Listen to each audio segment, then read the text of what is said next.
L'assurance vie est donc le principal produit d'épargne des Français avec 1400 milliards d'euros d'encours placés auprès donc de compagnies d'assurance.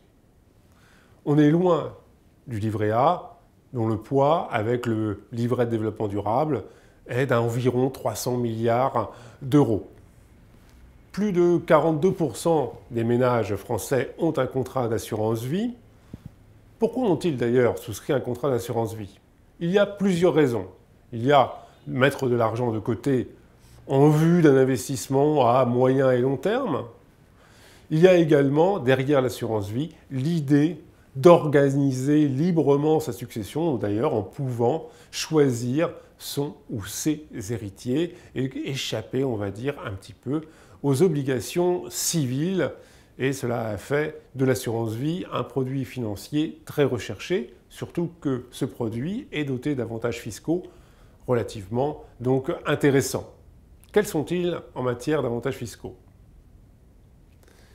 Il y a premièrement donc la possibilité d'échapper au barème de l'impôt sur le revenu concernant les intérêts. En fonction de la durée de détention, le taux applicable varie. Entre la première année jusqu'à la quatrième, le taux d'imposition est de 35%. Entre la quatrième et donc la huitième année, on passe à 15% et au-delà de la huitième, on est à 7,5% d'imposition. En ce qui concerne donc les droits de succession, il y a une exonération des droits de succession jusqu'à 132 000 euros. Après, s'applique un taux à 20% jusqu'à peu près 900 000 euros. On voit que l'assurance vie donc bénéficie d'un régime particulier. Depuis plusieurs années, c'est vrai que ce régime a été un petit peu écorné. Il faut souligner que les prélèvements sociaux s'appliquent, 15,5% à l'heure actuelle. Fonds euros et unités de compte. Jusqu'à maintenant, les unités de compte, les prélèvements se faisaient au moment du rachat. Maintenant, ils se feront au fil de l'eau au taux de 15,5%. Sur le fonds euro, c'était déjà le cas. Le grand avantage de l'assurance vie, c'est la souplesse en matière justement de gestion de son épargne.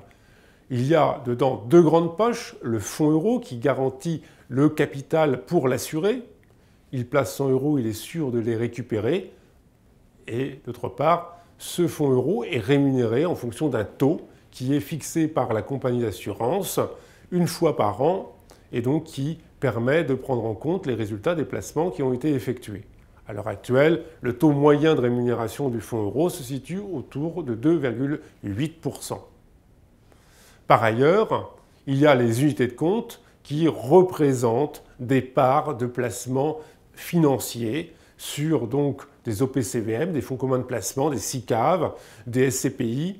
Et donc, ces unités de compte n'offrent pas la garantie de capital, mais en revanche permettent d'accéder en règle générale à des rendements supérieurs. Néanmoins, il ne faut pas donc sous-estimer les fluctuations et il y a évidemment une prise de risque sur ces unités de compte.